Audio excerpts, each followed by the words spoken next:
Hey everyone, welcome back. Hope you're having a fantastic day so far. So a bill that shares wide bipartisan support that just passed in the House of Representatives is now in the Senate. And once again, if this bill passes, for some folks receiving Social Security benefits, what it's going to mean for them is an increase in their monthly checks of right around $700 per month on average. This is going to be a life-changing bill if it were to pass, but unfortunately, they are running out of time in the Senate for this bill to pass. We are going to be covering that in today's video. But before we go ahead and dive into it for today, if you would like to receive up to $18,000 in free stock or $18,000 in free cash, in a pinned comment below, I will be leaving a link to Webull.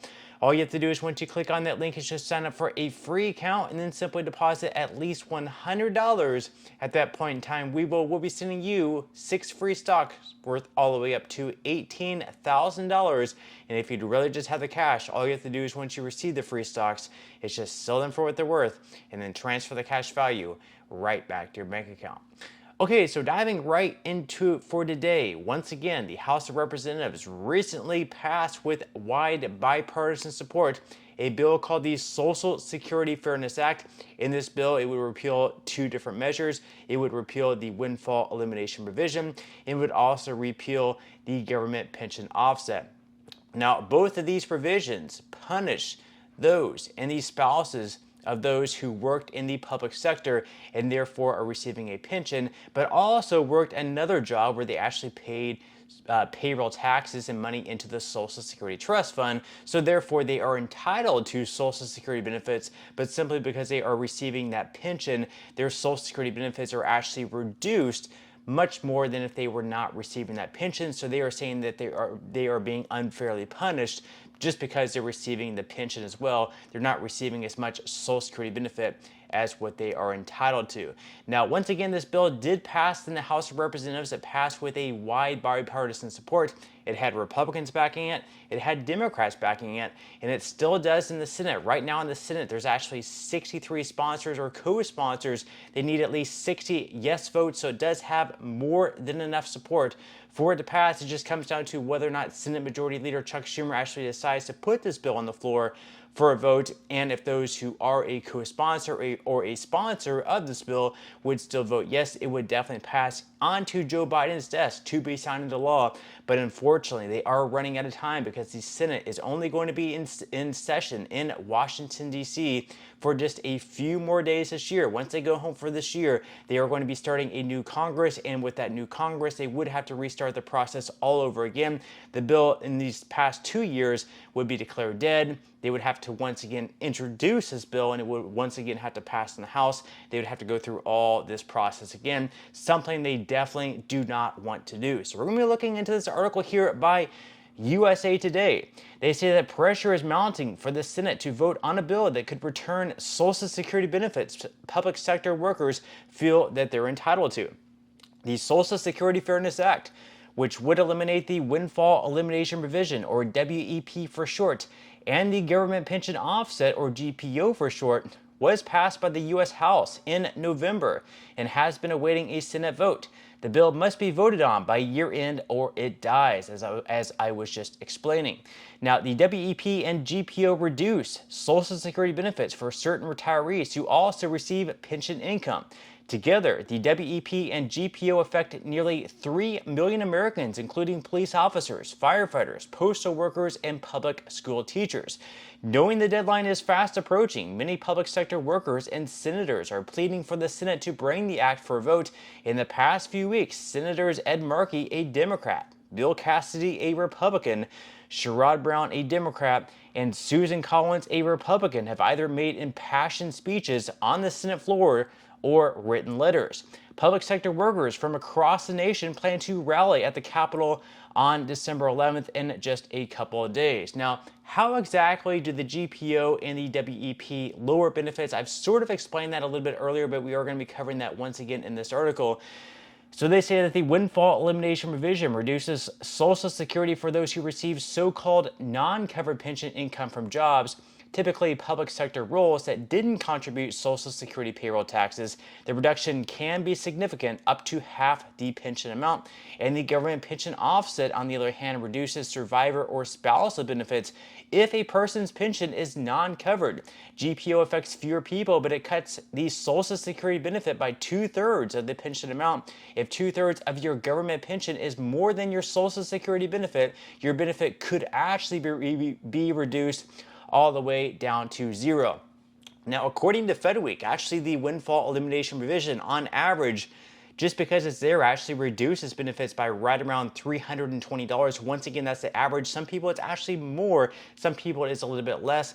And then the government pension offset, according to FedWeek, once again, on average, it's reducing benefits by right around $720. Once again, that is the average. Some people are actually having it reduced by much more. Some people reduced much less. So therefore, if this bill were to pass, for those that are being penalized by the windfall elimination provision, they would be receiving a benefit increase on average of right around $320. And then for those affected by the government pension offset, their benefits on average would be increasing by right around $720, or right around $8,400 on an annual basis. This would be absolutely life-changing money if this bill were to pass, and it's so close to passing. Once again, it's already passed in the House. It just now needs to pass in the Senate before they send it to Joe Biden's desk before the end of this year to be signed into law. Now, the article goes on to question, why isn't the Senate voting on the bill?